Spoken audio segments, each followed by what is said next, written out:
Yung hacker na 'to na kumakabit-kabit dito sa'kin, ano siya, wala siyang kahihiyan na nang-a-access. Nagkaso siya tapos iba yung pinadinig niya, tapos iba yung pina-access niya. Tapos magrereklamo 'pag hindi nakikinig.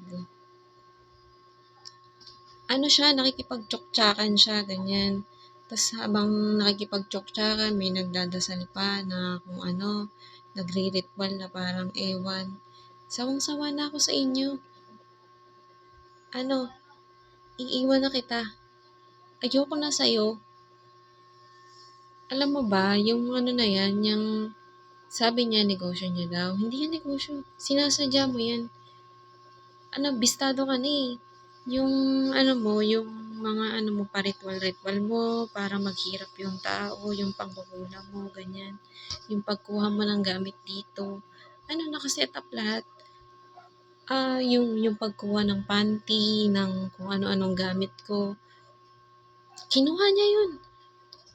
Para dyan, para dito sa ano na to, sa event na to. Na araw-araw akong mamroblema sa kanya, araw-araw ko siyang mapansin, araw-araw ko siyang araw-araw akong gumawa ng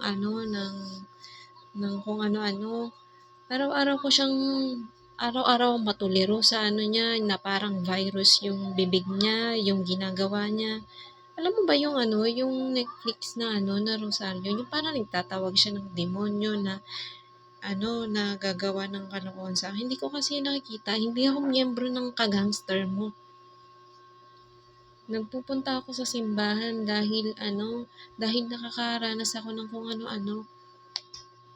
Hindi ako natutuwa na nakakaranas ako ng ganyan ng kung ano-ano.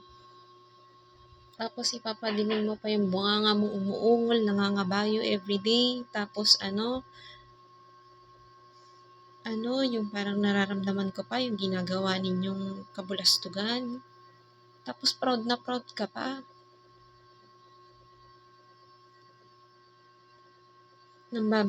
Nambabastos pa to habang nasa CR ka. Normal lang naman na naghuhugas ka ng ng puwet mo, ng kung ano-ano mo. Naghuhugas ka ng mo, habang tumatae ka, habang naliligo ka. May content din ako, may din ako dito na sinabi na yun yung nararamdaman ko. Kaya doon sa mga nakakilala sa akin, huwag ka mamusga. Kasi kung naranasan mo rin to, malamang sa malamang na hindi ka na nabuhay. Patay ka na, matagal na. Kaya huwag mo akong kulitin.